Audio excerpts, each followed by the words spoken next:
divulgação do relatório preliminar do acidente da Air India pela autoridade aeronáutica da Índia já está cheio de controvérsias.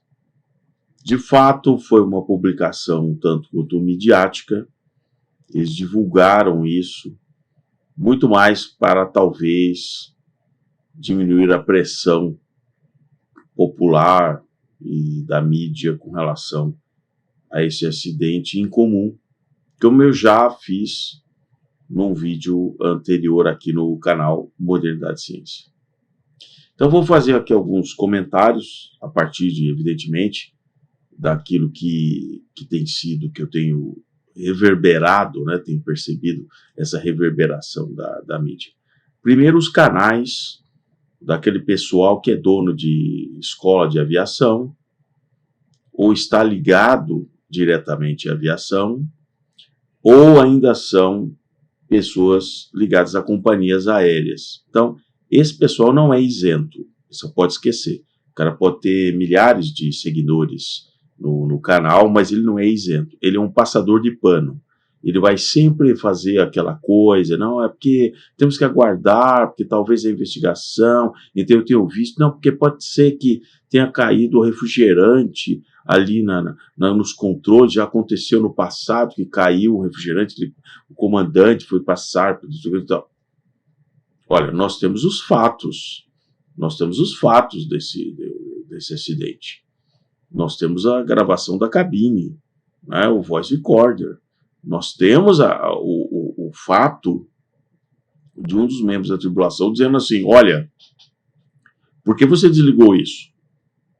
Nós temos o data recorder, onde houve desligamento dos switches de controle dos motores. E aí a gente vê todo aquele pessoal que está comprometido com a indústria da aviação passando o pano. Por quê? Porque eles têm uma enorme dificuldade em tratar dessa questão do suicídio, que eu coloquei no último vídeo que eu coloquei aqui. Isso é um fenômeno social. Não é vergonha você tratar do fenômeno do suicídio. Mas, como é uma atividade altamente glamourizada, o comandante de um avião de linha aérea, ele parece um Superman. Então, não é razoável um cara, comandante de linha aérea, cometer suicídio em pleno voo. Então, é isso que esse pessoal tem medo. Evidentemente que em 50 anos da aviação comercial, estou colocando só 50 anos, a automação, o que era desde o início, desde as primeiras caixas de registro de dados, era muito mal visto pelas tripulações, porque eles evidentemente sentiam que era uma perda de controle, que eles eram soberanos na cabine. Agora, foi exatamente a automação, todos os controles, segregando as atividades. Não é nem o pessoal que está em comando do avião que controla quanto vai de carga, combustível, o plano de voo. Não, está tudo já inserido ali no computador do avião. Ele apenas tem que pilotar. Mas pilotar hoje significa monitorar. É diferente de 50 anos atrás, que eles de fato eles pilotavam. Eles tinham o controle. Hoje as tripulações não têm mais o controle, eles monitoram. Então é uma dificuldade muito grande para se assumir essa nova função de monitor de uma série de equipamentos que estão funcionando de uma maneira autônoma. Agora, foi exatamente com essa evolução da automação que se atingiu um nível de confiabilidade na aviação comercial. Jamais se chegaria a milhões de passageiros transportados por dia, milhares e milhares de quilômetros voados por dia.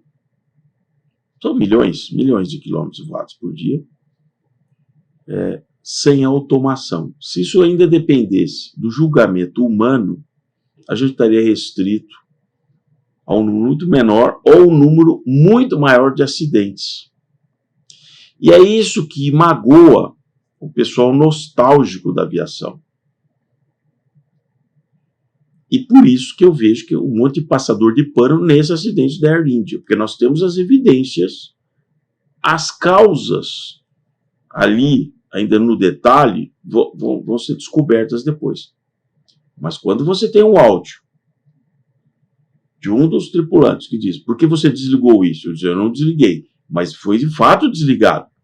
Porque o data recorder demonstra que foi. Aí eu vejo alguns canais que dizem: não, mas aí pode ter um sincronismo entre a fala e o que aconteceu. Cara, o voo durou 30 segundos. Do que você está falando? Não, porque teve um sincronismo entre o satélite, porque tem o jump, porque não sei o que, porque não sei o que, porque tá. Cara, ele só tinha potência por uns 12, 13 segundos. Depois ele só ficou meio planando até bater.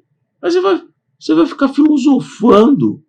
Não, porque pode ter tido um sincronismo, porque o que ele falou, porque você desligou isso, pode não ser exatamente dos suítes. Cara, para com isso. Bom, e aí indo para a questão realmente do fenômeno do suicídio. O Emile Durkheim, um dos pais da sociologia, já na segunda metade do século XIX, ele começou a estudar esse fenômeno. E ele percebeu que em todos aqueles países da Europa que ele coletou os dados, a média de suicídios permanecia igual. Quando havia um conflito, uma guerra, uma coisa, o suicídio diminuía. Mas, na média, ele voltava para um patamar. Então, ele concluiu que aquilo era um problema sociológico. Que a motivação do suicídio tem grande parte a ver com a sociedade. É um fenômeno social. E aí ele foi separando as várias categorias.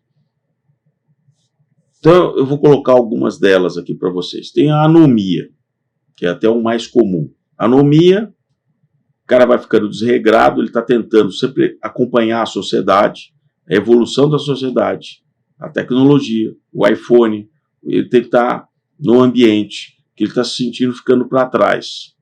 Então, na anomia, ele se sente que é uma corrida, que ele já perdeu para aquele ambiente social que ele quer estar inserido, mas ele se sente um perdedor. E aí ele prefere caminhar para tirar a vida. Anomia. Existe um outro tipo de suicídio, que é o altruísta. O altruísta, ele se sente inferior à sociedade que o cerca. A sociedade exerce sempre em qualquer sociedade, uma pressão de regramento, de letramento, de comportamento. E alguns indivíduos se sentem aquém daquilo que a sociedade exige deles. Então, a pressão social sobre esses indivíduos gera um sentimento de que ele se sente tão diminuto em relação à sociedade, mas ele se sente devedor da sociedade, porque ele é altruísta. E aí ele prefere caminhar para o suicídio porque ele fala assim: eu não estou à altura da sociedade em que eu vivo. O Durkheim percebeu que nos momentos de conflito, de guerra, o altruísta preferia se alistar e morrer como herói, porque aí ele estava, de certa forma, pagando para a sociedade aquele sentimento de inferioridade que ele tinha em relação à sociedade. Então, vários casos de heróis que fizeram coisas totalmente que era impossível ele sobreviver, mas ele aceitou o risco para morrer, provavelmente ele era um suicida altruísta. Se não houvesse aquele conflito, ele teria se suicidado do mesmo jeito. E aí nós vamos para um caso particular, um grupo particular de suicidas, que é o suicida egoísta. Diferente do altruísta, ele se sente acima da sociedade. A sociedade não o merece. A sociedade não o valorizou o suficiente. Então ele começa a ter uma revolta em relação à sociedade, o que se estende a outras pessoas, inclusive da sociedade. Ele fala assim, não, vocês não me merecem. É o cara que deixa o bilhete, ele assassina pessoas num certo lugar, depois ele se suicida. Esse é o suicídio egoísta. Então, num caso desse, do Air India, eu diria que está muito mais por um fenômeno de um suicídio egoísta, por alguma pressão muito forte sobre aquele comandante. Ele já vinha, por causa da rotina, não é fácil, a vida de tripulantes de voos comerciais, eles passam horas, 13, 14, 15 horas, no meio do nada, com as máquinas controlando tudo aquilo, e finalmente, quando ele chega no destino, ele tem os minutos finais para ele chamar a torre de controle, estamos aqui, fazer o pouso, etc. Quando ele tira as vestes naquele ambiente que é um controle social, por isso que ele tem uma veste com aquelas insígnias, que tudo foi copiado, inclusive da Marinha, né? Os caps, aquela roupa. Então isso tem um simbolismo. Ele está ungido como comandante, como tripulante. Mas quando ele sai daquele ambiente do aeroporto, aquilo se esvai e ele volta à pessoa que de fato ele é. Isso é muito difícil ao longo dos anos para a pessoa manter essa estabilidade psicológica, porque ele se veste para ir para o aeroporto e ele está lá para representar alguém que vai conduzir aquelas 200, 300, tantas pessoas realmente como um ser diferenciado. A própria roupa, a coisa tal, aquela liturgia.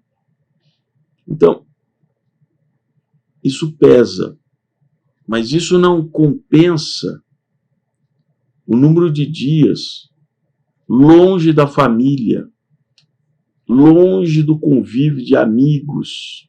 Ele está sempre longe, em algum lugar. De repente eu vou voltar daqui a 2 dias. Mas as pessoas já não estão ali esperando por ele há 2 dias, porque eles já estão em outros compromissos. E ele tem o período de descanso, depois ele tem que assumir de novo essa figura. Então, para algumas pessoas, isso pode ser muito danoso,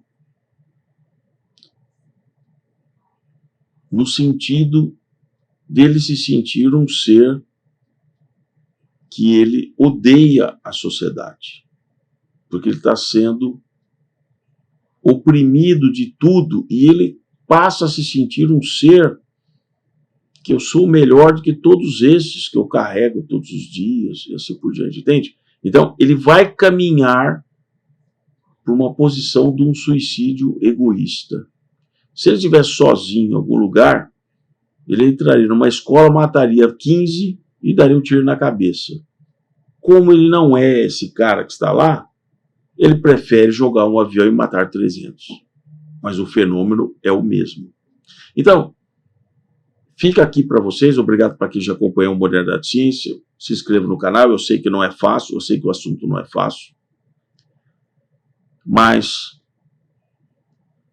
essa situação da automação cada vez maior da aviação, isso vai ter que ser cada vez mais estudado, porque o fenômeno psicológico sobre essas pessoas, os voos passam a ser cada vez de maior duração,